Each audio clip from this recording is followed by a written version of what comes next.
الحمد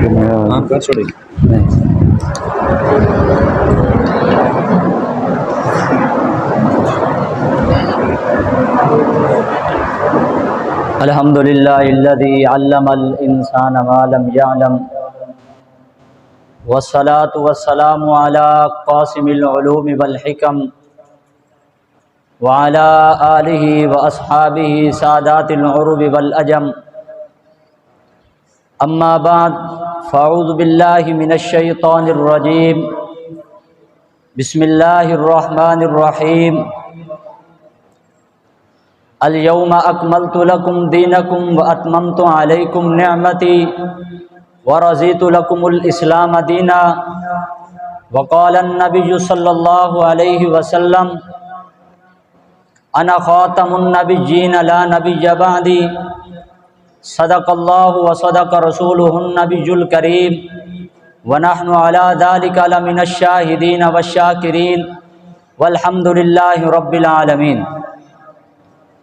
سامعین گرام اور اسٹیج پر موجود اساتذہ کرام، ستمبر کا پہلا ہفتہ پاکستان کے مسلمانوں کے لیے خاص اہمیت رکھتا ہے۔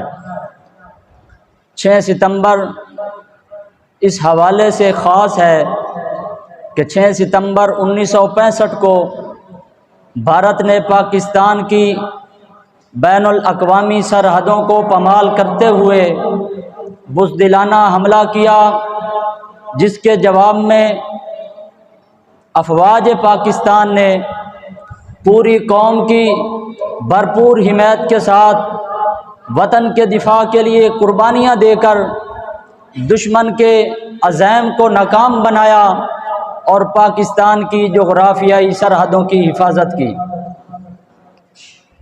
اور 7 ستمبر اس حوالے سے اہم ہے کہ 7 ستمبر 1974 کو پاکستان کی پارلیمنٹ نے متفقہ طور پر مرزا لعین قادیانی اور اس کے پیروکاروں کے خلاف ایک اہم اور تاریخی فیصلہ دیا۔ مرزا قادیانی نے اسلام کے بنیادی عقیدہ ختم نبوت پر حملہ کیا تھا، جس کی وجہ سے مرزا قادیانی اور اس کے پیروکاروں کو غیر مسلم اور دائرہ اسلام سے خارج قرار دے کر پاکستان کی نظریاتی سرحدوں کی حفاظت کی۔ میرے دوستو، آئیے کہ عقیدہ ختم نبوت کیا ہے۔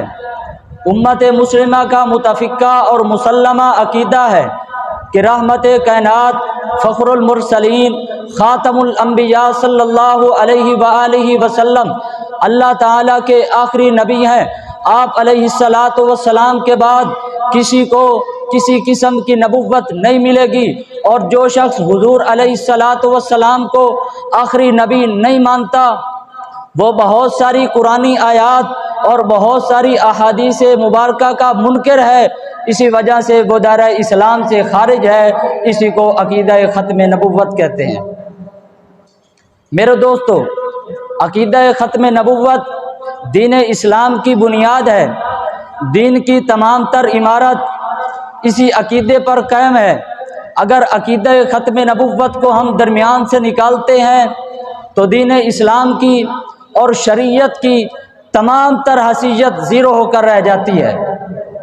یہی وجہ ہے کہ قرآن پاک کی 100 آیات اور حضور علیہ السلام کی 200 سے زائد احادیث مبارکہ سے عقیدہ ختم نبوت ثابت ہو رہا ہے۔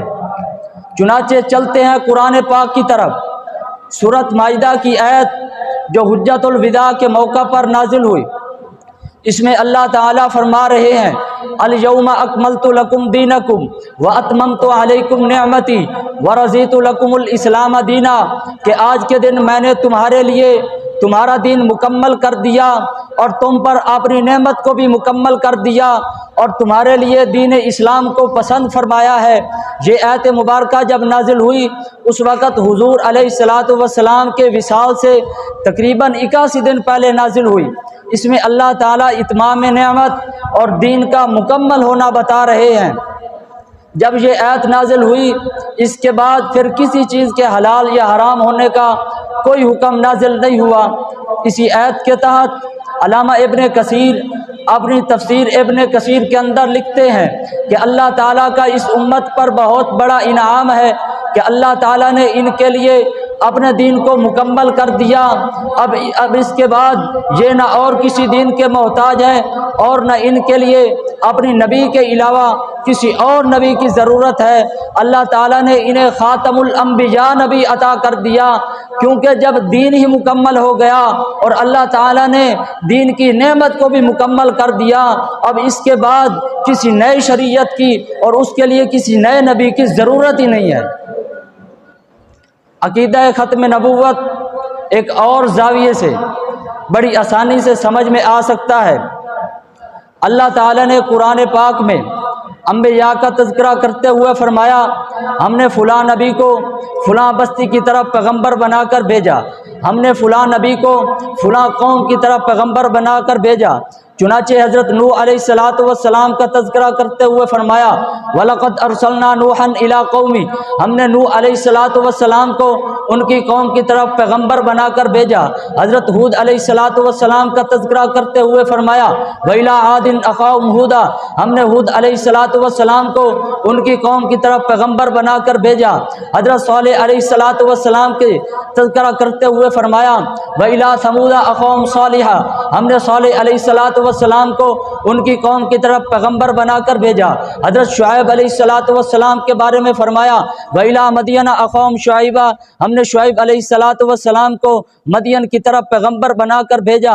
حضرت موسیٰ علیہ السلام کے بارے میں فرمایا، وَلَقَدْ آتَيْنَا مُوسَىٰ بِآيَاتِنَا إِلَىٰ فِرْعَوْنَ وَمَلَئِهِ، ہم نے موسیٰ علیہ السلام کو فرعون اور اس کے حواریوں کی طرف پیغمبر بنا کر بھیجا۔ حضرت عیسیٰ علیہ السلام کے بارے میں فرمایا، وَرُسُلًا إِلَىٰ بَنِي إِسْرَائِيلَ، ہم نے عیسیٰ علیہ السلام کو بنی اسرائیل کی طرف پیغمبر بنا کر بھیجا۔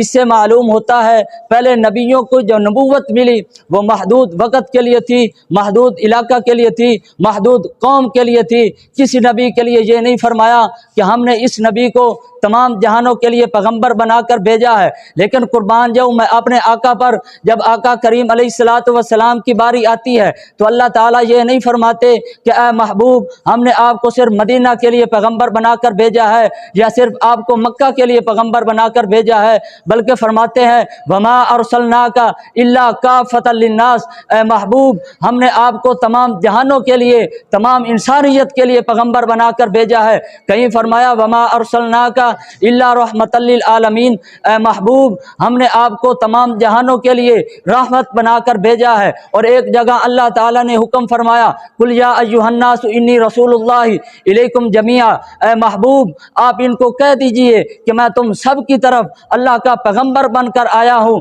اس بات سے ثابت ہوا کہ جب ہمارے نبی ہر قوم کے لیے پیغمبر ہیں، ہر علاقے کے لیے پیغمبر ہیں، ہر خطے کے لیے پیغمبر ہیں، ہر شہر کے لیے پیغمبر ہیں، ہر گھر کے لیے پیغمبر ہیں اور ہر گھر کے ہر فرد کے لیے پیغمبر ہیں، تو پھر کسی نئے نبی کی اور کسی نئے رسول کی ضرورت ہی نہیں ہے اور جگہ ہی نہیں۔